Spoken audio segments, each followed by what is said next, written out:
ખૂટિયા બાતા બાતા road ઉપર વહી ગયા. એ તો નોખા નો પડ્યા પણ ઓલા ભાઈ નોખા પાડી દીધા. વરસાદના લીધે ગેરેજની મોટર બંધ થઈ ગઈ એટલે નીકળી ગયા રિપેર કરાવવા. પણ દુકાને પગીને ખબર પડી કે લાઇટ જ વહી ગઈ.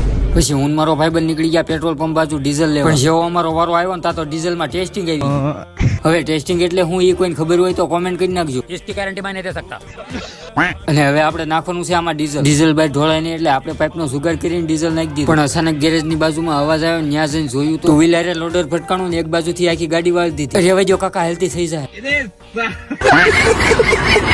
અને આપણા ગેરેજે આજ પાછી એક બ્લેક કલરની ફોર્ચ્યુનર ધોવાઈ અને ગાડીનો નંબર છે 2114 એટલે લગભગ બધા ઓળખી જ ગયા છે કે કોઈની ગાડી ધોઈને જેવા ઘરે જમવા પહોંચ્યા ને બારીમાં જોયું તો આના કોઈ થોડા દિવસે ખોબા ઉપર લીધા. મેં ક્યાં તારું કઈ લઈ લીધું. આ ભાઈબંધ કોણ છે એ તો નથી ખબર પણ આ મને રોજ ગેરેજે મળવા આવે. પછી હાંજકના બધા ભાઈબંધ બેહી ગયા લૂડો રમવા. પણ જેવી રાત પડીને વરસાદે ભૂકા કાઢી નાખ્યા અને હારવા ઝાડવાય પાડી દીધા. તમને એમ થતું હોય છે કે આખા વ્લોગમાં આ તો કે આવ્યું જ નહીં. હા તો એમાં એવું છે કે કયા ફોલો કરી નાખો એમ.